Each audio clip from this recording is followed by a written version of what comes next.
భారీ శ్రీ మహావిష్ణువు విగ్రహం బెంగళూరు నగరంలో ఉంది.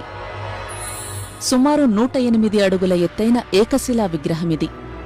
16 భుజాలు 11 తలలతో ఉన్న ఈ విరాట్ విశ్వరూప విగ్రహం ఎజీపురాలోని శ్రీ కోదండరామస్వామి దేవాలయ ప్రాంగణంలో ఏర్పాటు చేశారు.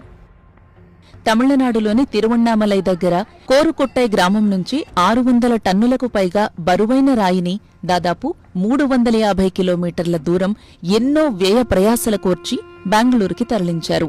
2010లో ప్రాజెక్టు ప్రారంభించగా 2025 నాటికి పూర్తయింది. ఈ విగ్రహ రూపం కోసం ప్రత్యేకంగా కసరత్తు చేశారు దీన్ని ఏర్పాటు చేసిన డాక్టర్ సదానంద. ఈ విగ్రహానికి ఎంత ఖర్చయిందో లెక్కేసుకోలేదు అంటున్నారు సదానంద. మేము తక్కువ మొత్తంలో అయిపోతుందనుకున్నాం, కానీ అలా జరగలేదు. బహుశా రాయి, రవాణా, శిల్పం వరకు 8 కోట్ల వరకు అయి ఉండొచ్చు. ఇంకా ఇతర ఖర్చులు ఉన్నాయి. నా సొంత డబ్బు వాడాను, అప్పు చేశాను, కొంత భూమి అమ్మాను. అలా రకరకాల మార్గాల్లో డబ్బు ఏర్పాటు చేశాను. రాయి పక్కాగా బెంగళూరు వస్తుంది అన్న నమ్మకం కుదిరిన తర్వాతే విరాళాలు తీసుకోవటం మొదలుపెట్టాను. ఆ తర్వాత చాలామంది ముందుకు వచ్చి పెద్ద ఎత్తున విరాళాలు ఇచ్చారు.